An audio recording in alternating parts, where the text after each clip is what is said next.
In this video, I'm going to be sharing with you exactly how to determine the amount of carbs and fats that you need to be eating as a basketball player looking to maximize your muscle growth. And at the end of the video, I'm going to be sharing with you a favorite tip of mine to make getting those carbs and fats in a whole lot easier for you. So far, we have your calories dialed in, we have your protein dialed in. Hopefully you're seeing some progress. If you're not, refer to that last video that I made going over how to make adjustments and troubleshoot all that stuff.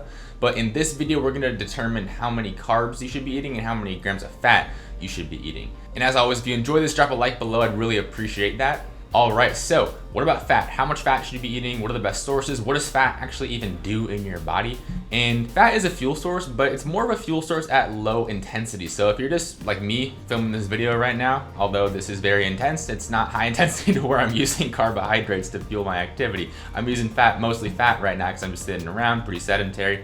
And that's typically where fat's gonna be used as a fuel source. Now, during your basketball training, during your weight room training, your conditioning, during games, you're using primarily carbohydrates. So you're still using some fat. You never actually absolutely only use carbohydrates or only use fat for fuel. But during basketball, carbohydrates are gonna be your primary fuel, as we'll get into in a few minutes. So fat isn't the best fuel source for basketball, but it does serve a number of other very, very important functions, and we wanna make sure you're eating enough of it. First and foremost, fat is very important for your cell membrane function. Little throwback to high school biology here, but your cell membranes are very, very important. You gotta make sure they're healthy. So the dietary fat that you eat makes up a component of those cell membranes, and the different types of fat can influence the structure and ultimately the function of those membranes. So you want to make sure you're getting plenty of fats in to support your membrane health and your nervous system health and all that great stuff. Along with that, certain types of dietary fat are going to help manage inflammation. Specifically, I'm sure you've heard of omega-3 fatty acids like you're going to get from fish oil in terms of whole foods like fatty fish like salmon, sardines, etc., but also from fish oil supplements. And those are gonna help manage inflammation, support recovery, and great things like that. And also, this kind of flies under the radar when it comes to muscle growth, but certain types of fat in your diet, specifically cholesterol, serves as the building blocks for certain hormones, like steroid hormones, like testosterone, which is very, very important for muscle growth, as you probably know. So very important to make sure your dietary fat intake is on point.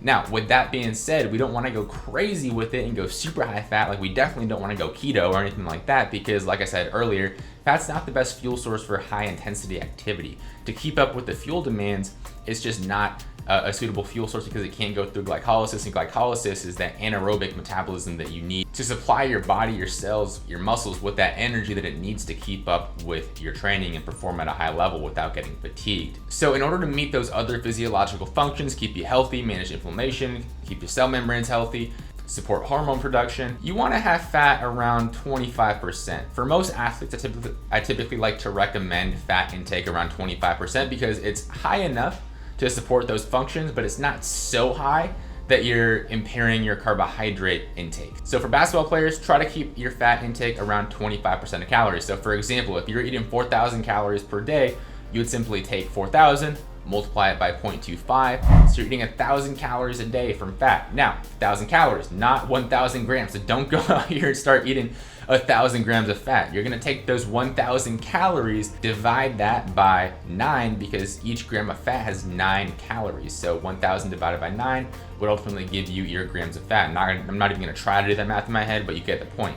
And I'm not saying that everyone's gonna have 1,000 calories of the fat in your diet. That was just the example with the 4,000 calories. But what you will do is take your total calorie amount that we calculated previously in this series and multiply that by 0.25, then divide that number by 9 to give you your total grams of fat for the day. Now, one thing with fat is if you're struggling to get your calorie intake in, one thing you can do is slightly bump up your fat intake to like 30% or maybe even 35% if you're eating a ton of calories, if you're a bigger guy, because fat's more calorie dense than carbohydrates or proteins. So it's gonna be a lot easier to get higher calorie amounts in smaller total volumes of fat. For example, something like peanut butter, super calorie dense. It's very easy to eat a lot of calories with a peanut butter, almond butter, or even just nuts and oils and things like that. So we can use that to our advantage in a situation where maybe you're struggling to get your calories in, maybe it's hard to get enough carbohydrates in, so maybe you could sacrifice a little bit of the carbohydrates, switch those out for fat, and bump your calorie intake up, because calorie intake is the #1 most important thing for muscle growth. So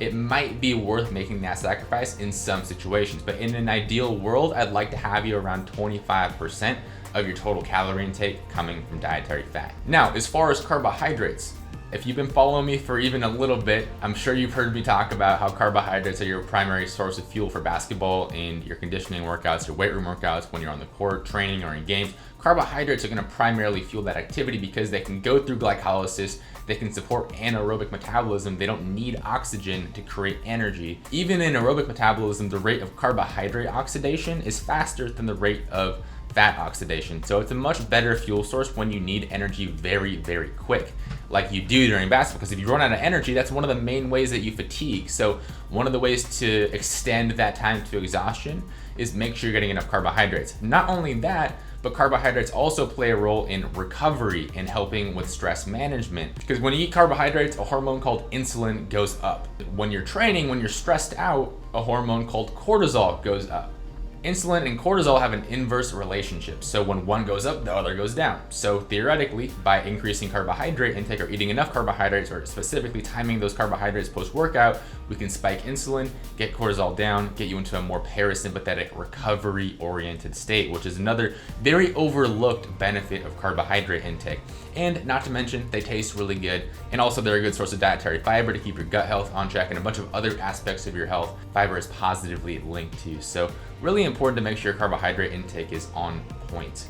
Now, as far as how much carbohydrates you should be eating per day, the recommendation for team sport athletes is somewhere between 4 to 7 grams per kilogram of body weight. So for example, a 200-pound individual, roughly 100 kilos. So a 200-pound individual will be looking to consume anywhere between 400 to 700 grams of carbs per day, which is quite the range. So instead, what I like to do is, once you have your protein dialed in, once you have your fat dialed in, just get the rest of your calories from carbs.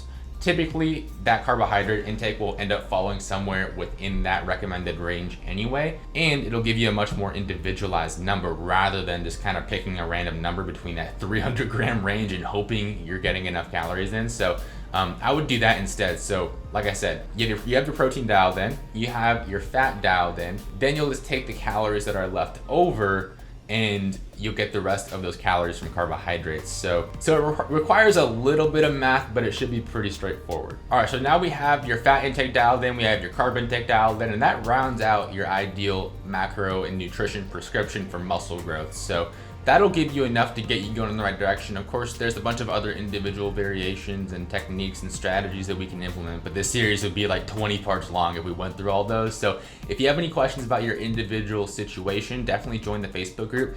And now, as promised, I want to go over my favorite tip to get those carbohydrates and fat in the easiest way possible without feeling super bloated and full and stuff like that. So one of my favorite tips to recommend is to use homemade smoothies. I don't like mass gainers in particular because they don't tend to be the highest quality, but if you use a smoothie, you can add a bunch of healthy, high quality carbohydrates and fats in, like oats. Rice is one of my favorite smoothie ingredients, super underrated. Did a whole podcast episode about that. You could add nut butters in and things like that, along with fruits and protein powder to make sure you have a well-balanced smoothie. But smoothies and liquid calories in general, besides soda, of course, and juice and like super sugary stuff like that, but liquid calories present a really, really good and easy way to get the calorie intake up, get your carbohydrate and fat intake up without feeling super full, because especially in a muscle building phase like you're in right now, it's gonna be a little bit tough to get those calories in at first. So liquid calories can help make that process a lot easier for you.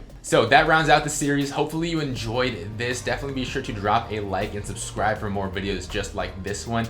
Really enjoyed making this one. Hopefully this helps give you an idea of how to set up your nutrition plan for muscle gain. If you need any more individual help, please join the Facebook group. I'll link that in the description to this video down below. That'll be great for you to get some more resources, ask me questions individually, collaborate with other basketball players, coaches, and the like in order to help make sure that you're going in the right direction, doing everything possible to maximize your athletic potential on the basketball court. So really appreciate you tuning in, and I will see you in the next video here on the channel.